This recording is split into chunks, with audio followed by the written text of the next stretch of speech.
Have you ever found yourself stuck in the same relationship patterns, feeling anxious, shutting down, maybe assuming the worst, no matter how hard you try to change it? That's not random. It's attachment at work. And understanding your attachment style isn't about blaming your parents or your childhood, but it is about recognizing the patterns that are shaping your relationships today and learning how to change them. In my most recent blog, I talk about the 4 travelers. I break down the 4 main attachment styles: secure, anxious, avoidant, and disorganized. And I want to briefly talk about this today, what these styles are, why they matter to you, and how identifying your own style is your first step toward change. So imagine 4 travelers on a road of life. Each is shaped by experiences and relationships they've encountered along the way. So the first is the secure traveler. So this traveler moves through life with confidence. They trust themselves and others, and they've learned that relationships are generally safe, so they don't fear closeness or rejection. The next is the anxious traveler. I will say that I'm a reformed anxious traveler.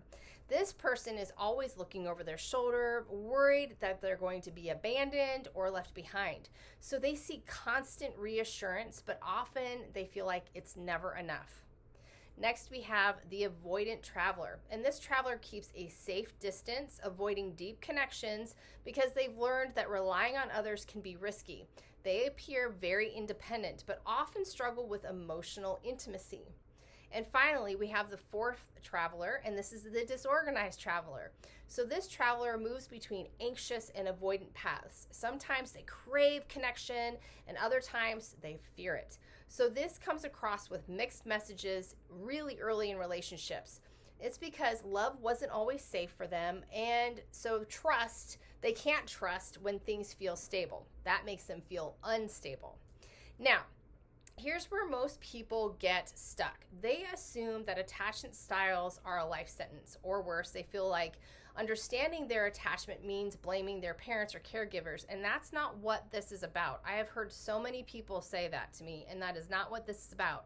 It's about recognizing your attachment patterns, and it's not about blaming, it's about understanding. So if you tend to feel anxious in relationships, you can start by working on self-soothing instead of constantly seeking that reassurance. Now, if you notice yourself shutting down, you can practice small steps toward emotional openness. If you already have a secure attachment, you can build on that foundation to improve resilience and trust. And guess what? You can be that secure base for someone else. This is why I work on this with my clients. It's not about labeling attachment styles, but using that insight to untangle repetitive behaviors and rewire our brain for healthier relationships.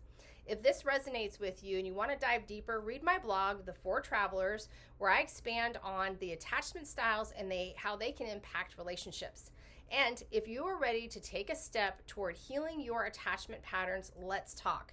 My approach isn't just something that skims the surface. I use a proven pyramid bottom-up approach that builds on emotional regulation first, understanding your attachment patterns, and finally tackling it through CBT. I'd love to hear from you, and if you're not ready to do counseling, then go ahead and read my blog. Take care.